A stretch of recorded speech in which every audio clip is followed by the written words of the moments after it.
Ladies and gentlemen, guys and girls, welcome back to the Age of Warfare podcast. And as you can see, we have ourselves a new logo, and I'll show you a blown up version in a few seconds. So today's topic we'll be talking about the Crusades in honor of Aidan Codier's story in Time of the Undead. So we'll continue the series as we talk about different stories. And there we go, the Time of the Undead charity anthology. So go get yourself a copy today. But as always, before we get started, Aidan, how are you today, my brother? I don't know. I was having a fantastic day. Things happened that made it a little bit worse, but in general, no, I'm doing pretty well. I'm looking forward to. I've got some time off this week, and it's half term, so my son will be home as well. So I'm looking forward to some quality time with my son. So we've got decent weather as well. So that's what I'm doing. How about you? Everything's good here. I mean, we got some good news from my father. He's doing way better health-wise. And and publishing-wise, everything is going well. So, and I'm just hanging out with you, man. Just doing the show like we always do. And so, I mean, we're not going to waste too much time. Let's get on with the good stuff. So, before we get started on the actual topic, I want to show the fans a little something. And it should be popping up in a... There we go. Look, that's one of our new logos created by Dungeon Dan. So smart. Yeah. We have two more to show, but we're going to keep that under wraps for now. But right now, you guys could enjoy this. Let's blow it up a little more. Let's see if it does. Yeah, so, I mean, yes. There we go. So, Age of Warfare YouTube channel.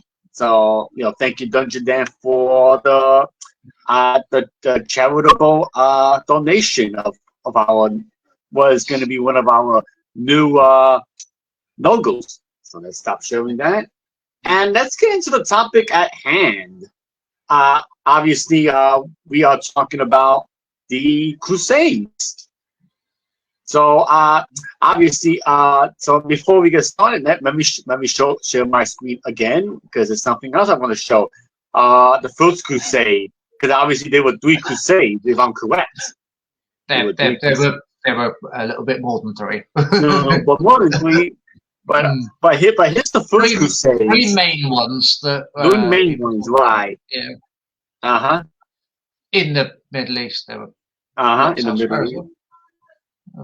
And this is pretty much a map. So you basically got the Roman Catholic Church in yellow, and tan was the Greek Orthodox Church, and green was Islam. And then the red are the different crusades from France, from Flanders. The different crusades. They went down to Byzantium, or at this point was Constantinople, 1097. Antioch in 1098 and Jerusalem in 1099. So, in your book, Aidan, what crusades does it target the most in your book, in your story, I should say? It is this first crusade. It's set just after the first crusade when they're setting up the kingdom. So this gets into the kingdom being set up. It's actually a really interesting thing. Originally, so obviously the Crusades, everyone thinks, oh, it's religious. It's Christianity against Islam. It actually wasn't. It came from so the Byzantines after the Justinian plague, which I've talked about at that point before. They ended up not having as many soldiers. The soldiers did have, they had kept on the borders with the rise of Islam. And what happened is they ended up getting destroyed at the Battle of Manzikert. And they lost so many troops they couldn't recover, so they had to keep hiring mercenaries. Those mercenaries came from France, Thank you so much, Dan. Finish your point, because Dungeon's got a good question, but we're going to make you finish your point. Yeah. So from that, the Byzantine Church, we've again a point we've talked about before, how the split between the Orthodox and the Catholics, and the primacy of which church is more important.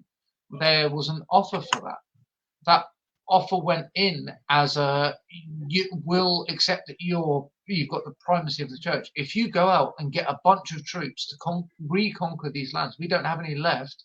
Can you come and reconquer them for us? So these will once again become Byzantine lands. The Crusaders, there was a whole thing where there was a battle over someone stealing shoes off a market on the way. That was the First Crusade. Wasn't actually the First Crusade we think of. It was all the poor people decided they were going on crusade, and they got there first, and that's where that battle happened. And that was in like Bosnia or somewhere. It was Bosnia, it was in that area. Yeah. But anyway, the Crusaders got to the lands. They did their job. They retook Jerusalem, which was their aim. There's we'll go into that bit later. They retook that, but they then realised that obviously the Byzantines didn't have the troops to hold the land. They had enough troops to retake the land. No one's going to stop them if they just go, this is ours now. So they did that. Byzantines were very annoyed. There was an army led by a guy with a nose replaced with gold. There we are. That's a fantastic story if people want to look it up. But that then meant that they ended up with a lot of border castles. There's a whole thing of how the border castles were built. It's actually, for someone like me, incredibly fascinating how this happened. But they were then filled with these troops that had come over. Obviously, a lot of them went home because they were there for the crusade. They weren't there to go there. They were there to just fulfill this promise they'd made to the church, because this is where we get into things like indulgences, which are a little bit later. But you end up with this situation where you've got a lot of French. It was the French. The First Crusade was the French. The Germans got stuck in Germany because they were busy killing the Jews in the Rhineland because they thought the Jews had lots of money. There we are. That's never happened. We have a better map here. A really good map here. Yes, this is fantastic. This one. So this Crusaders states bit, so this bit in this pale sort of yellowish green, that is the land which the Byzantines had lost to the Islamic expansion. They wanted to retake, and then obviously the Crusaders retook those lands and they set them up. And as you can see from the map, obviously you've got this big chunk out of what is modern day Turkey of the expansion. In there that was never truly retaken. It's bizarre that bit has remained like that, whereas the Middle East did what it did. So those lands, as you can see, are also all along the coast. Now, it was the novel takes place. See Antioch on the map. I think it was Antioch. Antioch. Yeah. So you see this whole bit that goes out to Odessa. That is the fringes. That's as far as they got. The fringes, right? North of those lands isn't actually Islamic territory. It's Christian territory. In fact, I think one of the states was Jewish. Actually, weirdly enough, you don't think of anything past Israel as being a Jewish state, but it happened. So that's going up into sort of Georgia, which is under the menu bit. As more Orthodox. So they were aligned, but they were a separate state. So, but that meant that's how they were able to push so far east up to Odessa. And all of these names we'll remember from talking about Roman stuff. These are all Romans or the Greeks from Alexander. All of these are these places we know about.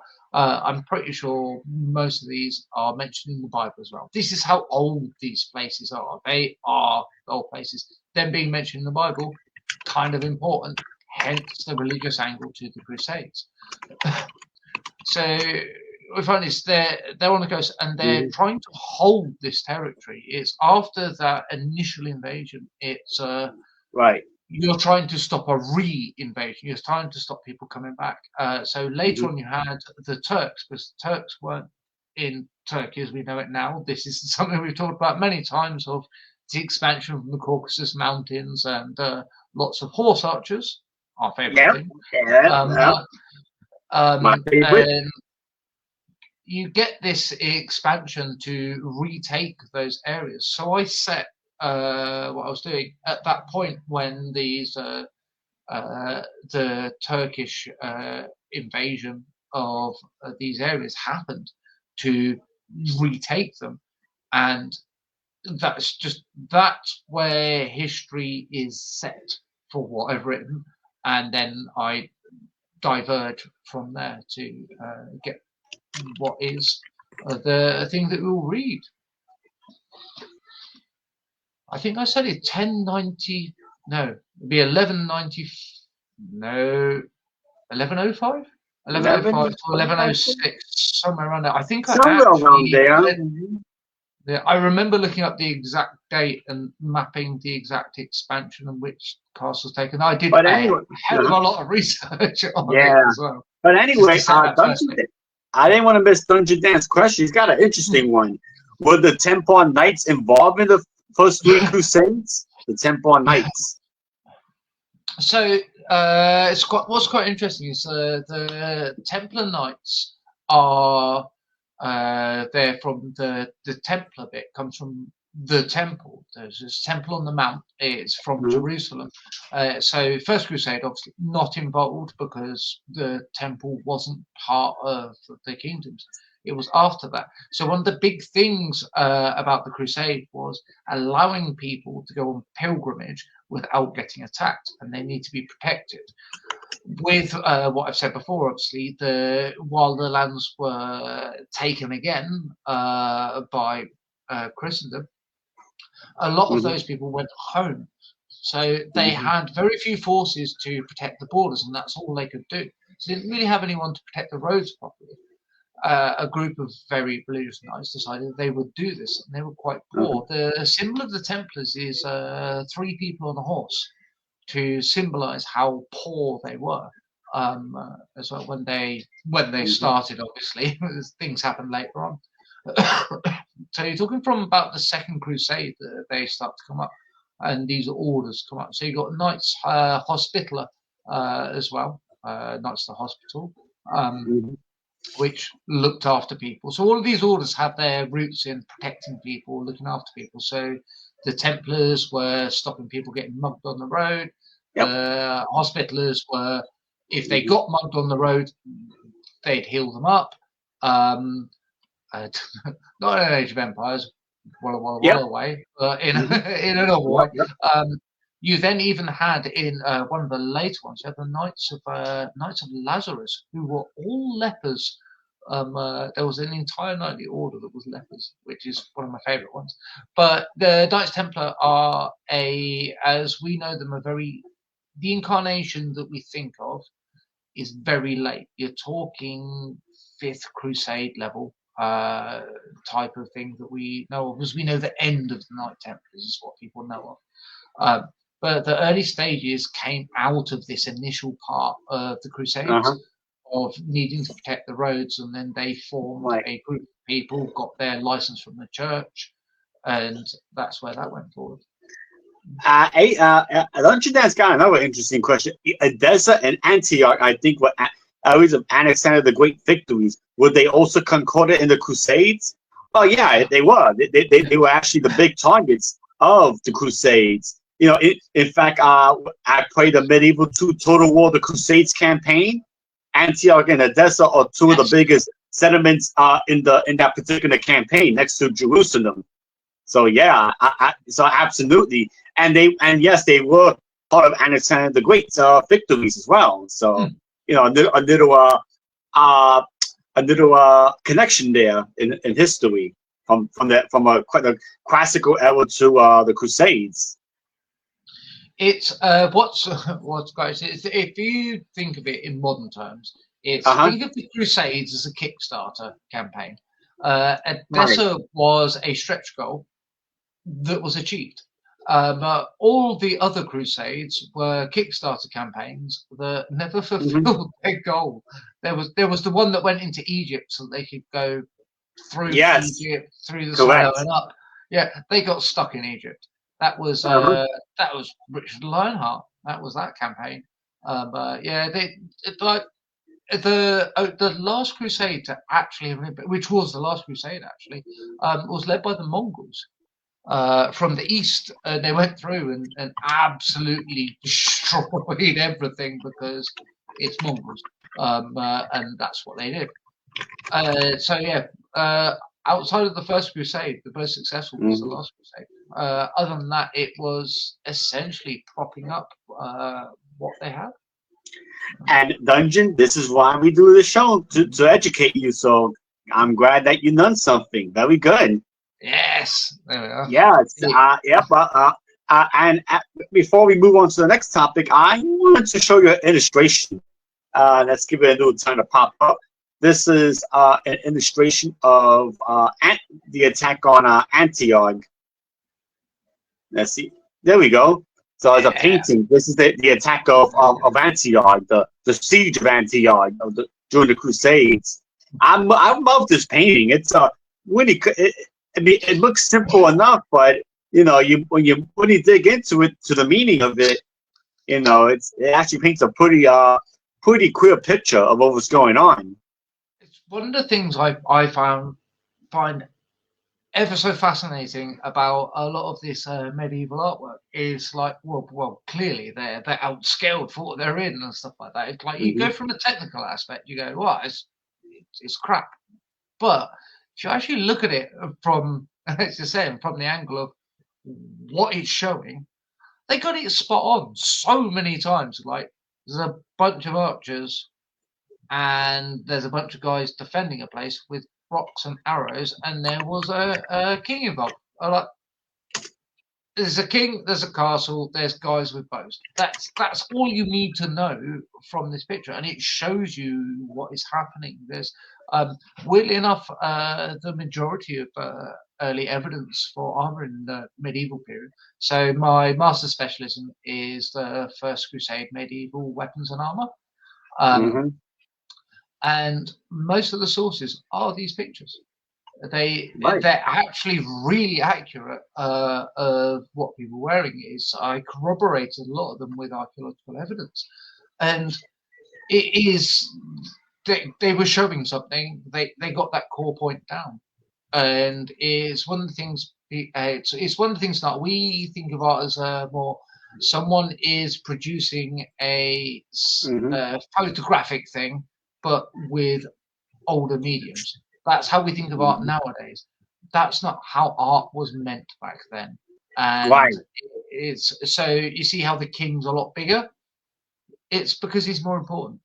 So the king's bigger. It's when you start looking at it in that way, you realise how good the art actually was of portraying.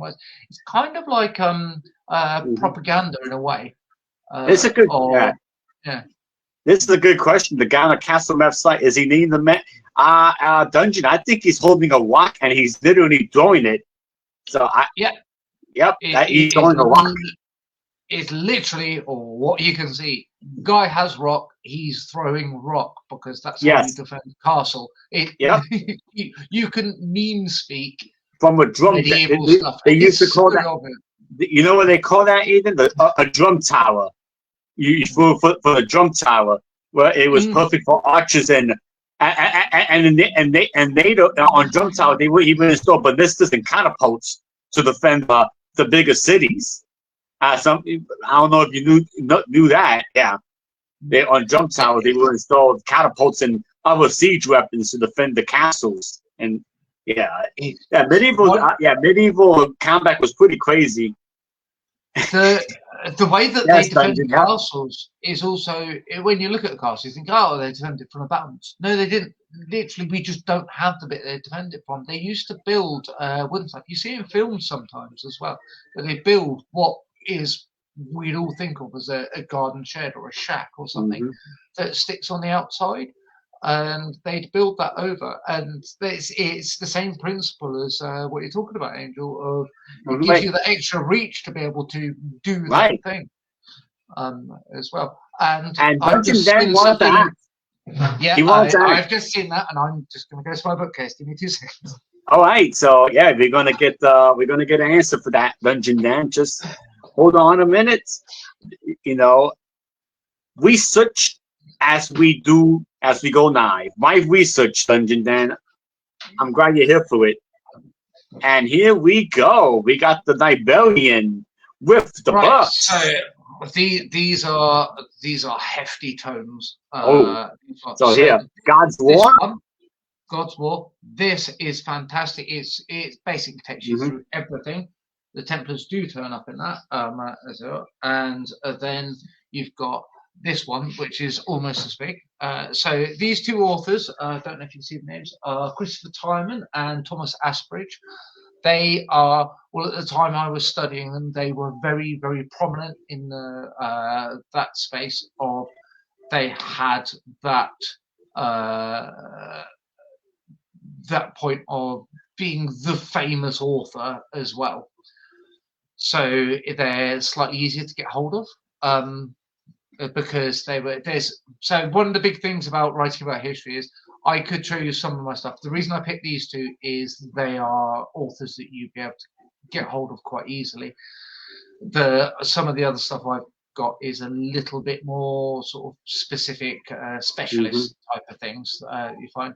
But there's that bridge that you get to make a history for the common man. And these two authors do a very good job of, it's still dense, it's still something that you'd use if you're studying it. However, it's also accessible to a person who's just interested in the history and doesn't have any training on it as well. They're, as you can see, very large tomes. They are probably quite a bit of money. These weren't cheap when I bought them, and that was nearly 20 years ago. I think these cost me, let me see if I can find a price on one of them. So this one was the Crusade. Yeah, so the Asbridge one was £30, but I did save £10, so it only cost me 20.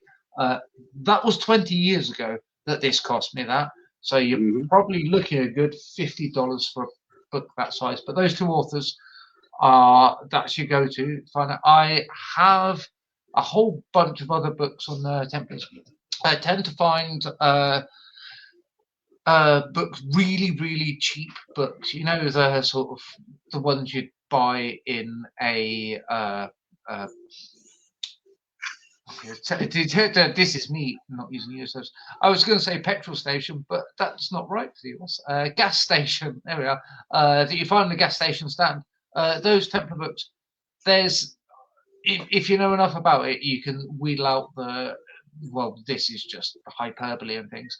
There's a lot of good information in those books. So the people that write them and get them to that level of publishing, right? They're not stupid people. They know what they're talking about. At least at basic level, you can get a lot of information. I've got quite a few of them.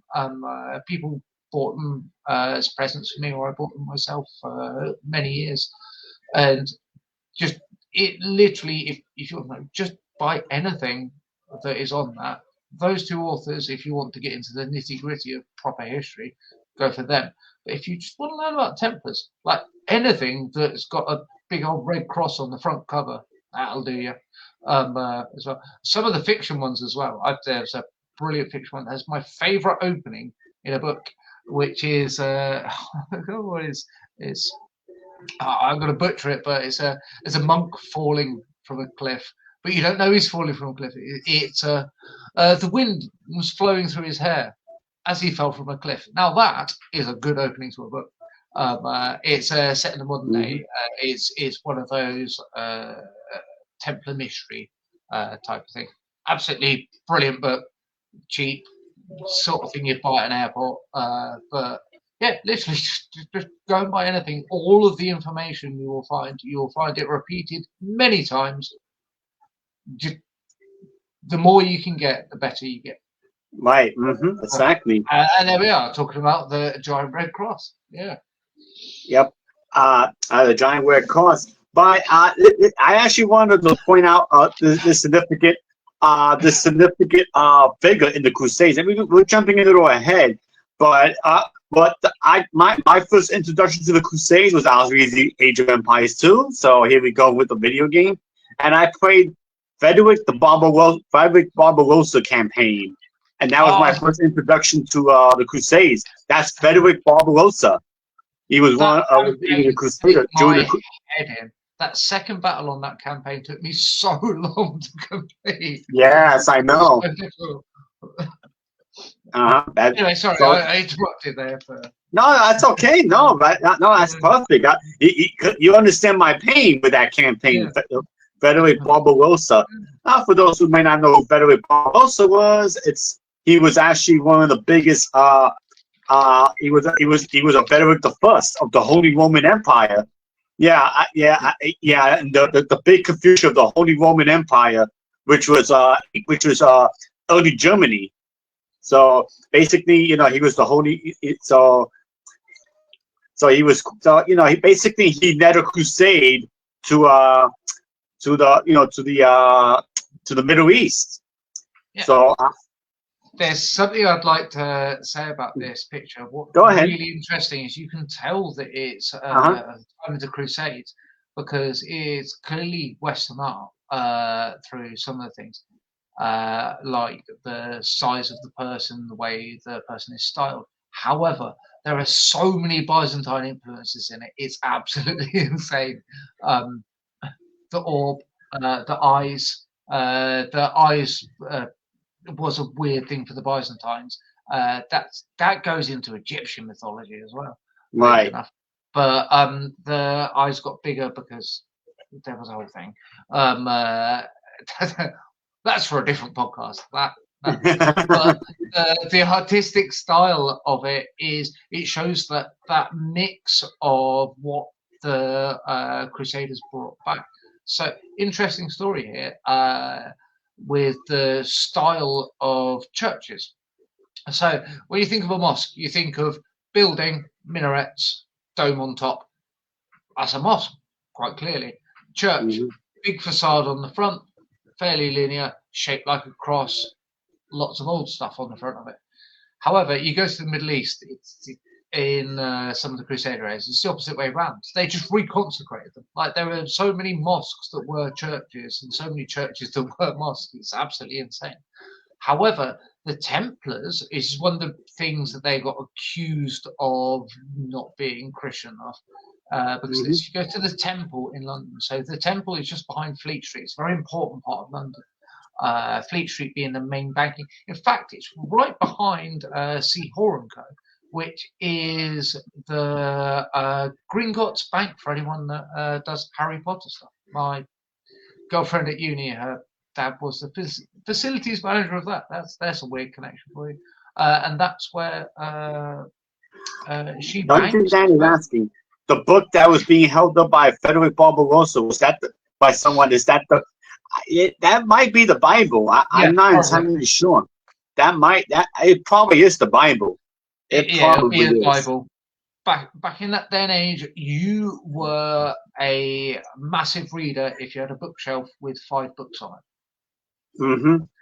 So the book that everyone had was the Bible. And it's crazy because we're talking about a period of time before the printing press. Where only the elite were able to read, and because books were so expensive back then. Because there was no printing press. It's like we're a very author-centric group as well, so we all know how long it takes to write a book. Think of writing that longhand, like physically, ink on paper, and then if you make a mistake, you've just got to redo the entire page every single time. Think how many mistakes we make, like most of them. Oh man, too many. It's yeah, is that, and then you've got to do all of the illustration work as well. Yeah, that's why being a scribe actually paid an amount of money. Being a scribe, it was actually a high-paying job because you couldn't make a mistake. Yeah. Have you ever tried the writing or the painting methods? Ever, Angel? It's yes. It's a lot of work. No, that's not for me. You know, I make too many mistakes. I mean that, and yeah, Dungeon, that would suck. I mean, the books of illustration would be a nightmare. Yeah, but yet they were done. They were done. It was done. I tell you, I spent many years writing with a quill. That's an archaeology thing, but you get a technique that you build up, and it's the shape of your quill, and the quill will wear down to a certain shape for the handwriting of the person as well. Now, if you think about it, modern quills and the ones that I was using were doing that, and they're metal, they're like hardened, proper modern metals.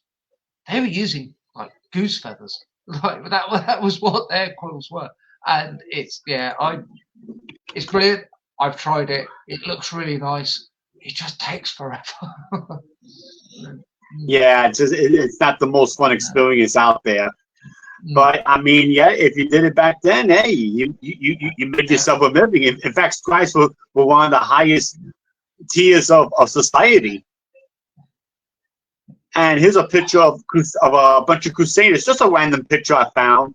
No, nothing significant to what we're talking about. Just wanted to show these are Crusaders, and you see the Holy Cross on each of them had a Holy Cross, the Holy Red Cross.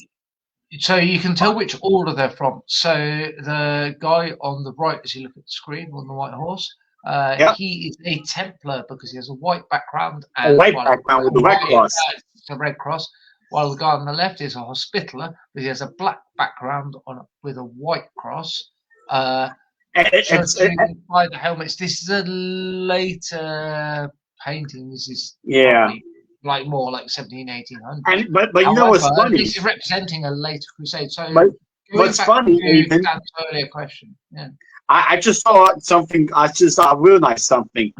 You said the guy is a Templar, right? With the white background with the red cross. Yeah. That's the English flag. The English flag also has that. The flag of England. Yeah, because it's the cross of St. George. It's why the Georges was at one point the most common name in Greece. Georgia, named after St. George, because it's kind of where it's from. Also has that. So the English flag, the red and white, is actually very common for countries that have that. So you find it in Greece, Georgia. There's a lot of places in the Balkans that have it as well. And this goes back. So all of the flags that make up the Union flag, it's apparently it's appropriate to call it the Union Jack when it's not on a pole now, but I don't like it. So the Union flag are all based on saints that have done something. So that red cross on a white flag has come to symbolise that protection. Hence why we use it on ambulances. It symbolises protection. What I was talking about before with the Templars were initiated to protect people as well. And I think the last head of the Hospitaller Order was Queen Elizabeth II. It's probably King. It's probably a current king who's actually the head of the order right now. So that connection actually is a 100% the reason. Right. Again, Dungeon Dan came up with something funny for me. Can you imagine having to draw frogs and margaritas 20 times? Yeah, that it would. You're right. You know, you're not lying. No nice detective there, Dungeon. It's actually something else I wanted to point out. Also, in the Medieval 2 Total War, the Crusades campaign, the Crusades expansion, you also had the Principality of Antioch. Yeah, Antioch actually became a principality, and then you had the Kingdom of Jerusalem during the Crusades. So I found that, and Antioch was based on the Knights Hospitier. The Knights of the Hospitier Knights. While Jerusalem, I think they were based on the Knights of Temple. I'm not sure what the. So Jerusalem had its own thing. So if you watch, what's the Crusade film? I've forgotten the name of it now.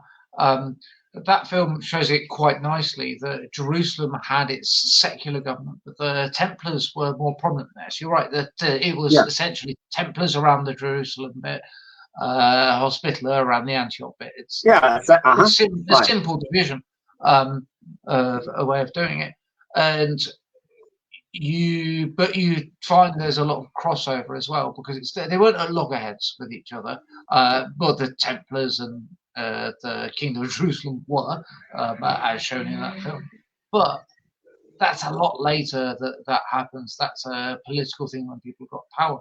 But initially, these orders were set up as, think of it in a sense of a modern government. You have a government and then you have NGOs, so non-governmental organizations, and they help and they work with the government and they do things. The government wants to do this thing, but they don't have the budget for it because that would require taxing people too much to do this thing.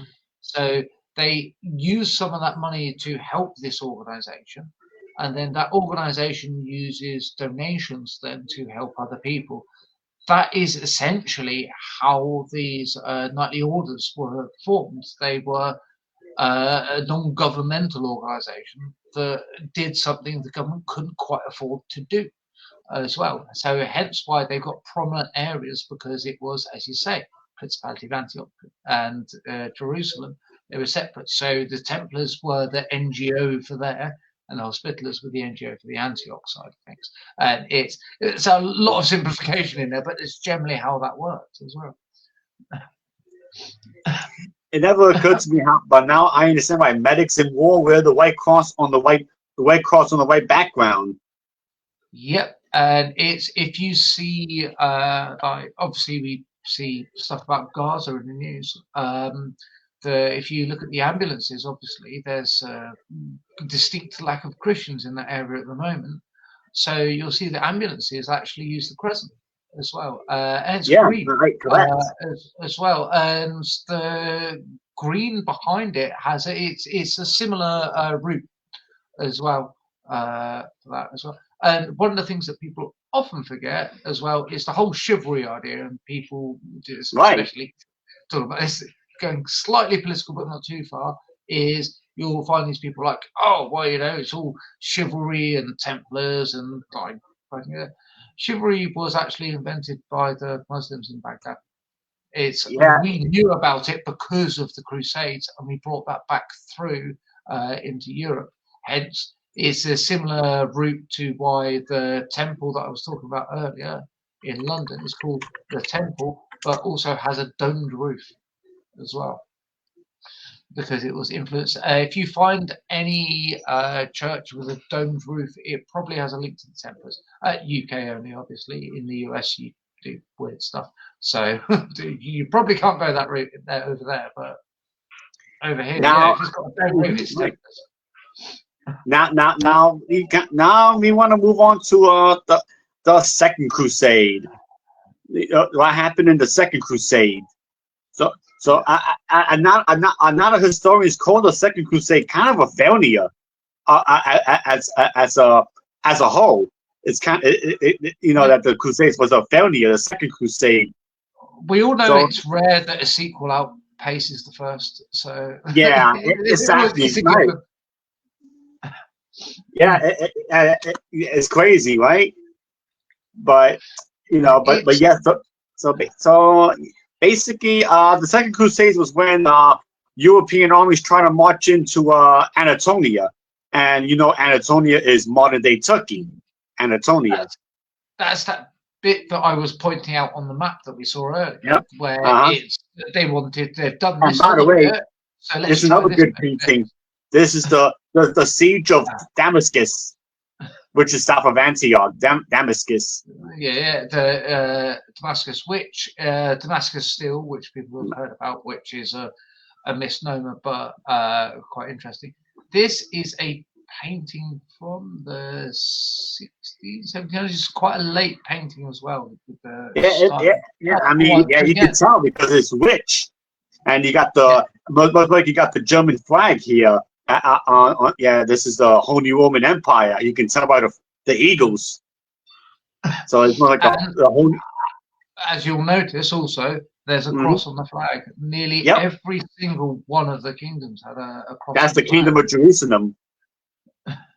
Yes, it's the yellow on white and yellow on blue. The two the Kingdom of Jerusalem used. Yeah, I mean, I just saw this painting. I love the detail. I'm like, wow, it's amazing how the painters back then, forget about digital painting. Like these hand drawn paintings were just so rich in detail. Like it kind of makes me sad that painting is kind of a dying hobby. And these paintings like this. It's one of the reasons you can tell it's earlier is you see what bright yellow can you see in there? You literally, apart from the flag, there's been, and the flag isn't actually yellow. That's pale green. Pale green.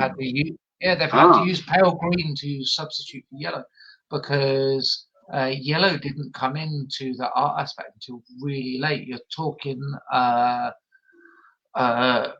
Van Gogh, when he lived with the guy who went mental and thought he was Jesus. We're talking about well after the Renaissance. This is like that 1800s. Wow. Why can't I remember his name? Yeah, he went mental, thought he was Jesus, ended up dying in the monastery, lost a leg because of syphilis, because he was doing things with prostitutes from the New World. So that gives you a time frame of when that happened, but you can tell this is earlier because of that lack of yellow in there. There we are. I know about art history as well, apparently. Now we got the map of the Second Crusade. So basically, this was Germany. This was Germany trying to get into Constantinople to Damascus and Acre. I don't know how you pronounce it. Zoom in on it's Acre. Can you zoom in on the name where the arrow starts, because I can't quite read it. And it is the place I think it is. Yes. So right, these important points on this map. This is because in the modern world we think of Europe in a very different way. We think of the big capital cities we've got. So Versailles, obviously where they started, still not an important place. It was just where they all met up. But Worms, there was a massive cathedral there. There was also the Concord of Worms as well, which is not a computer game, despite what us 90s computer game freaks like. Was a very important religious standpoint as well. And you end up with these that Raspon. I'm not sure what Raspon's called these days, but it's a place to go. But the whole point of stopping at Worms is that massive cathedral there at Worms. It's where you get blessed. It's like the army sorts itself out, gets itself into order. You've got until we get to Worms, and it's like when you buy something and you got a timeout until it's released now. So you got your pre-orders, they're done. Right, you got that little bit of time until it's released where anyone can jump in, and then once it's released, that's it. You're no longer getting that. So that's that little bit between Versailles and Worms, is that you folk got stuck going across the channel. You had a bit of trouble in your little area, so you set up and left off a little bit too late, type of thing. So you were able to join, but once you got to Worms, where the cathedral is, that's when the crusade gets blessed, and then they move on through that. One of the things is, notice as soon as they hit Constantinople, everything goes to shit, because no crusade survives past the Balkans. The Balkans destroy every single crusade. Yes, it's a good point. And yes, Dungeon Dan, there was a community called Worms. Yeah, as crazy as it sounds. Yes. It's a city, it's a modern city, and it's one of the most important places in Europe in the medieval period as well. Yeah. Because yeah, You learn our something places. new every day, Yeah, brother. yeah. You think D&D has weird names? It ain't got a patch of real history. Sometimes, So, you know the expression, sometimes truth is stranger than fiction. exactly. The diet of worms.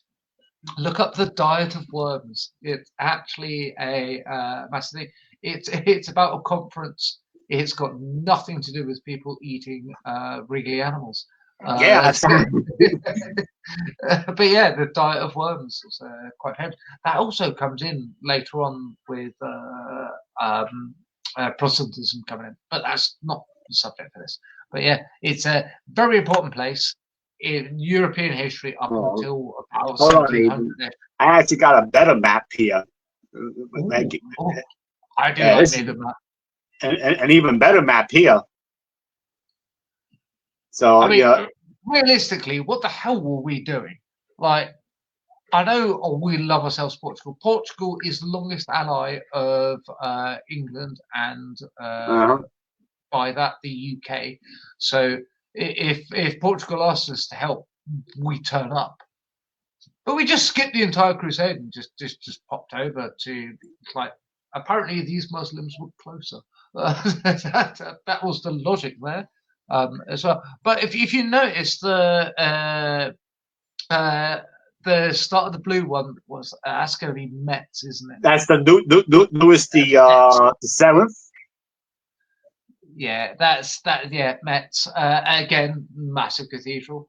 Uh-huh. Metz. I've always wanted to go to Metz actually. It's like that. That's a nice place to go to.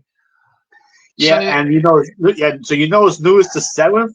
Yeah, he took the Nan route all the way to until he got to Anatolia, and then he tried to attack Antioch until he got to Jerusalem. So they notably they're ignoring the Fourth Crusade because everything went wrong in the Fourth Crusade. That included a blind guy attacking some very big walls. right, The if and you and, and, again, and if you you'll notice, Aiden, notice Constantinople once yep, again. It all and goes you wrong. also noticed something else. You were talking about Portugal, right? Mm-hmm. Hey, we actually made a they actually did there was an expedition of the Flemish and English and Scottish that went to Lisbon and sacked the Lisbon and took over the siege of 1147. They took over Lisbon, which was under Moorish control at one point. The Moors had control of that had control of Lisbon before it went to Portugal. So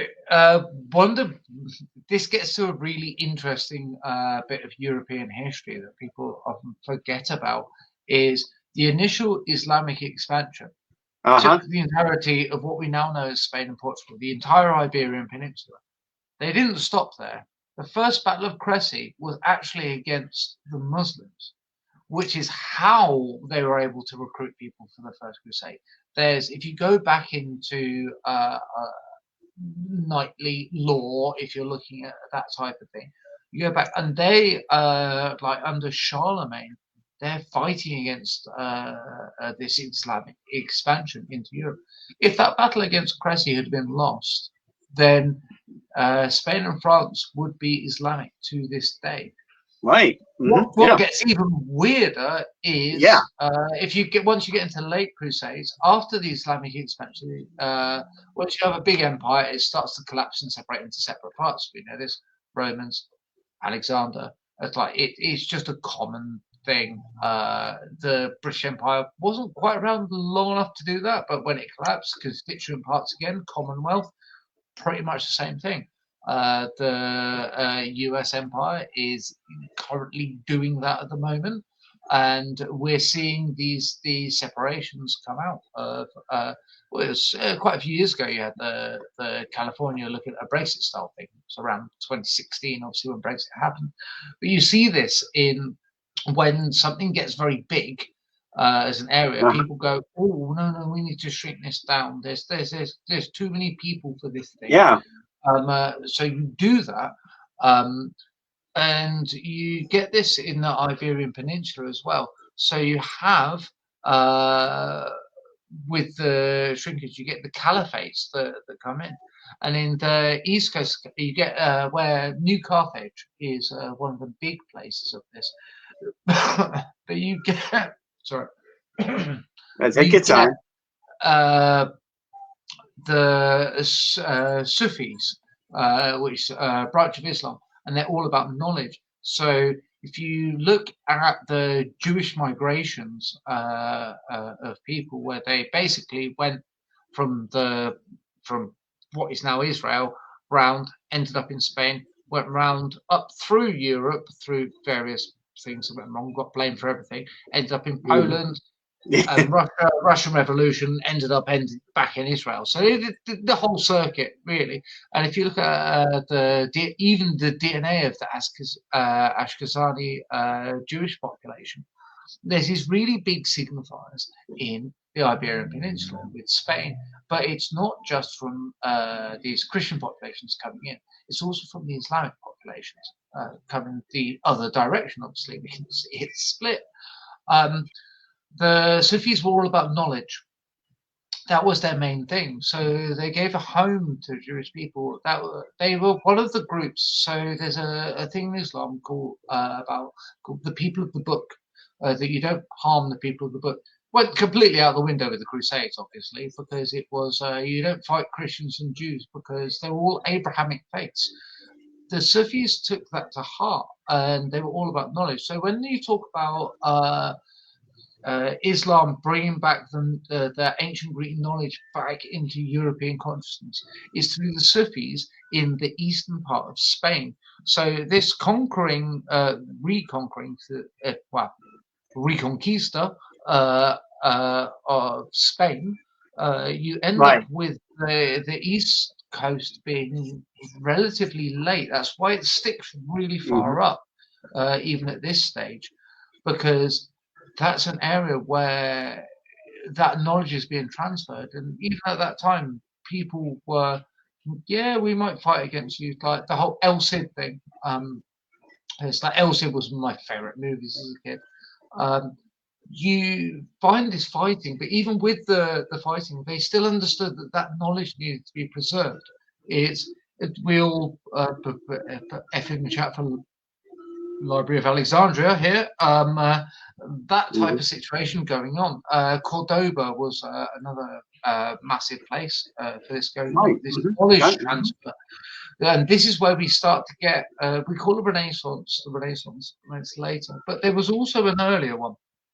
And part of that was actually, weirdly, because of the Crusades, it created an interaction between Christianity and Islam, which forced things to happen. And therefore, even if humans are weird, we tend to move forward faster when there is conflict. And this is another one of those situations. So that whole going to Lisbon isn't actually as weird as you think it would be. It's this is the whole green bit is one thing. That's they're helping out the southern people. Think of World War II, two fronts. You're trying to force this giant Islamic empire to fight in two different places on larger battles, and that's what these arrows boil down to. But it's all of that stuff about the Sufis and this knowledge in the Reconquista in Spain that's actually people don't realize is just as important as everything that happened in the Middle East. Look at Dungeon Dan. Going back to the Worms city. Can you imagine the tallest t-shirts I vacation in Worms and all I got was this crappy t-shirt? Yeah, right? If only we had someone that could do some cool digital art to put on t-shirts, Dungeon Dan. And Travis song on the Black Sea. Little known praise that the song be uprise of the Second Crusade. Actually, Travis song was actually a really competitive city for the Byzantine Empire. They had some trouble holding on to that particular area, the Byzantine Empire, as it grew. Well known for its archers and Yeah. slingers. Yeah, but they had some trouble with the Seljuks, the Seljuk Turk, who eventually became the Turks. So that goes to the core root of why Turkey even exists, right as well. Which is, ironically, to go back to that, this is why this thing happens. So we can see that.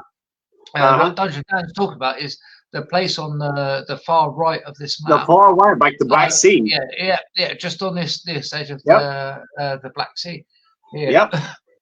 And that's, if you see how far north that goes, that's a bit of Georgia in there as well. And as well as a major, you're right, it is a major port. It was a major city, but unfortunately, it went for another turmoil because it was under the Byzantines, right? Then it was under the Ottoman, the Seljuks. Then eventually the Mongols even captured it for years. The Mongols, and then it fell under Ottoman control. Yeah, and this is what. And if I'm correct, it's correct. It's if I'm correct, so much its importance. Hold on. And if I'm correct, then the Timurids had control of that particular city. The Timurids. I have a distinct lack of knowledge of the Timurid Empire, which is that might actually be. We're going to have an episode on that. That might actually be an interesting, an interesting episode to do as well. The Timurids. A lot of people call the Timurids the reincarnation of the Mongols. The Timurids. They kind of were. They were. They're insane in some of the stuff they did. But this is the thing. What Dungeon Dan said. These are key points on the map. It's the cities that are in Europe are all because there are key points in the map. Right. Look at any city in Europe, you can just go, well, I understand why it's there. I think the only difference with the Timurids is that they were more from the Indus region, like closer to India. Yeah, and then because then you had the Mongol Empire in India. So don't forget that at one point the Mongols tried to take over India. The actual Mongol Empire, which then became that was connected to the Mughal dynasty that took over northern India for.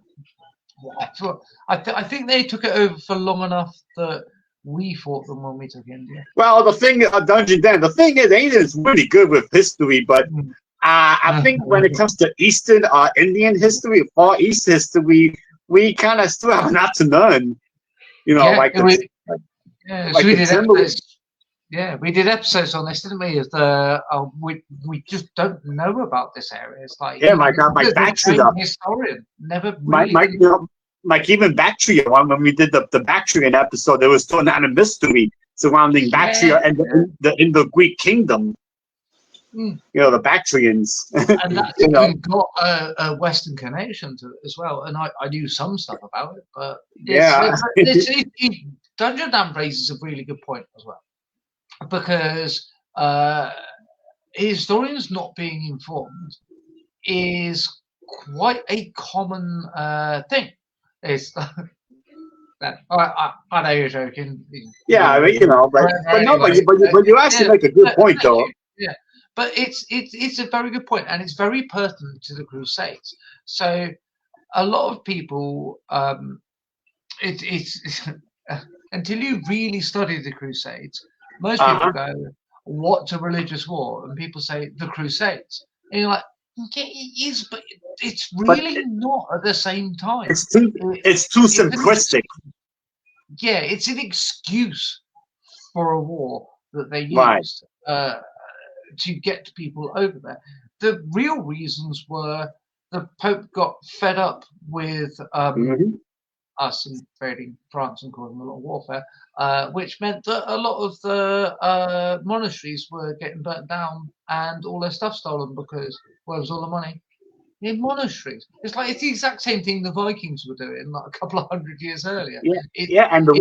wanted And the to stop Romans, that. and the Romans And had the Romans, the Roman churches, yeah. So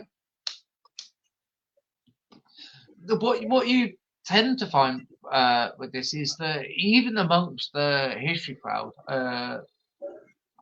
this is like my specialism area. So I can, like, talking to another historian, I would tend to know more about this than them. I'd be able to have a discussion at this level or even higher levels about certain things. I wouldn't have to explain certain things, they would just know them. But you find that historians have these specialist areas. But the problem that you then end up getting is in the wider consciousness, like historians kind of say, I've made a point of it to try and learn as much broad history as possible. This is one of the big things about this podcast, is we try and broaden our horizons and learn more about this history. Because it's funny, because it all started with Roman history. We did another Roman history. That's how it got started. But then I said, even though it's fun to talk about Roman history, but there's only so much we can talk about. And eventually history goes well beyond the ancient Rome, even though ancient Rome at one point was the greatest empire in the Western world. But, you see, so you get this. And I think the Crusades is actually one of these breakpoints in this. Is you go to a historian, and a historian will talk about the Crusades. Like, oh yeah, because it's a big point in history. So historians are going to know something about this, and they're going to know some important points and things like that. However, what you'll end up finding is it ends up getting dragged into political arguments. So talking points get beefed up to fit a political agenda. Often it's on the right wing. It's the Crusader mentality. That's just a thing that happens. So what you end up with is this slightly skewed version of history that comes out of it, where you get historians where that's not a specialist area. So when you get someone who's got a PhD in history and they're an Egyptologist, so got a PhD in Egyptology, not history, because specialisms. You ask them about something, they come back to lyrical. They will tell you why that red crown was red. Like, watch our last episode. They will take that to task, and they will they will completely hate how I describe Mahat, for example, because I'm more of a generalist in certain aspects of it. Well, here we go. On a side note, and since I recently watched a short documentary on the subject, any chance can give us a show on the Ghost Warriors of Germania? I think this rings a bell. Yeah, a little bit more information and a little more context if possible. Yeah. A little more context. My brain's going to the Bronze Age battle about it, which I know has been a documentary on, which is hence Ghost Warriors, because we don't know who these people were. I think he's talking about the Germanic tribes of ancient Rome that are the barbarians in Germany, because the Romans never really took over Germany. They never really had control of Germany. They only knew the tribes on the border. These are the people that weren't on the border. Yeah. All right. Cool. Yes. So I think that's what he's talking about. Yeah. So with the Crusades, and this very important point about what historians know, because it's become a politically charged subject area, you end up seeing these tidbits from historians where they will say one thing and then they get picked out of context as well. But you've then also got to remember, while they're a historian, you've got that appeal to authority there. Obviously, they're historians that have said something. However, historians don't know everything about history. Like, as we've talked about, you get to the Far East. There are many people we could have on here that could absolutely school me about Far East history. I have very little clue about Far East history. I know modern Far East history. Right. From about 1920s onwards, I'm fairly good at it, but before that, it's really spotty what I know. And this goes back to our episodes about how like African history, for example, where we just aren't told about this. We're not taught about this. This isn't a subject that we're taught about as well. But I find it weird that the Crusades is something that is quite prominent, but we're not actually taught about it. Like, did you learn the Crusades in school? Was that a subject? Not really. No. Did you have a lesson on it? Yeah. Not really. I'll be honest. No. I mean, that the Crusades was something I learned from gaming, to be honest, and my own research. I learned it on my own. And quite frankly, until I got to degree level, that wasn't really a thing that I'd actually studied. It was just an interest. As like you say, you learn it from gaming. It's a thing you know about from this. So we all tend to come at, even historians come at this from we've learned about it from the outside, and then as a historian you learn about what it's about. Hence you say, well, it's not actually a religious war, really, is it? If you really look into it, it's all about the land and the money, as Dan rightly said. Yeah, Mike. Yeah, there you go, Dungeon. Exactly. You know, even Dungeon Dancer says the same thing. Yeah. Yeah. It's a big thing with history education. It's one of the reasons we do this podcast is I like to learn stuff. Angel likes to learn stuff.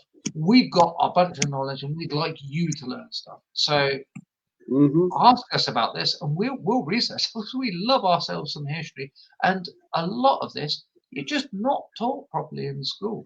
And it's for most educators, it's not because they're bad at their jobs or doing the wrong thing. It's they just don't have the time. You've got to make a choice somewhere, and you want to learn about these in-between bits.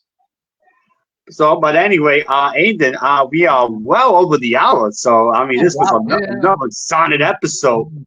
So, yeah, I mean, I was looking at Dungeon Dance idea. That might be an idea for a future episode. We're just gonna have to research it a little more. I gotta be honest. So, I think the next episode we might have to tackle the Timurids. I think that might be our next episode. Try to tackle the Timurid Empire. Yeah, do the best we can. That's a really interesting. Empire. I gotta tell you, I know a little bit about the Timurids. I mean, for research, I probably know that more. But that might be our next episode. We try to tackle some Eastern history. You know, try to get away from the Western. Try to go to some Eastern history. Like you said, try to. So yeah, that'll be our next episode. So yeah, Dungeon Dan, listen, thank you for joining us. And yeah, this is why we do it exactly. So exactly like Aiden was just talking about. So yeah, so catch us in 2 weeks, guys. We'll be talking about the Timurid Empire.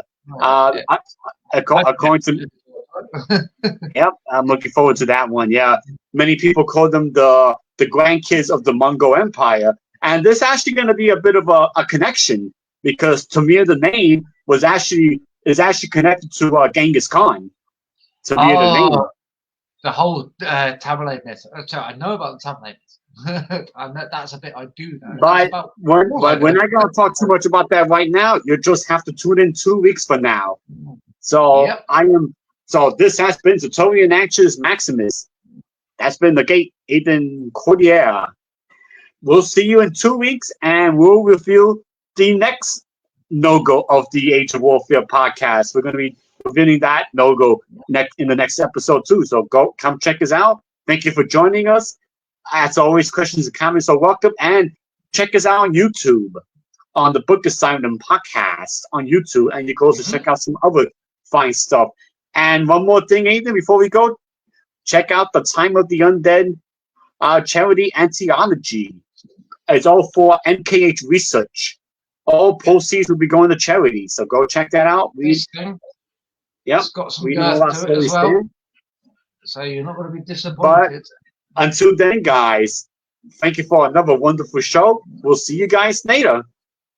Take it easy. Take care, guys.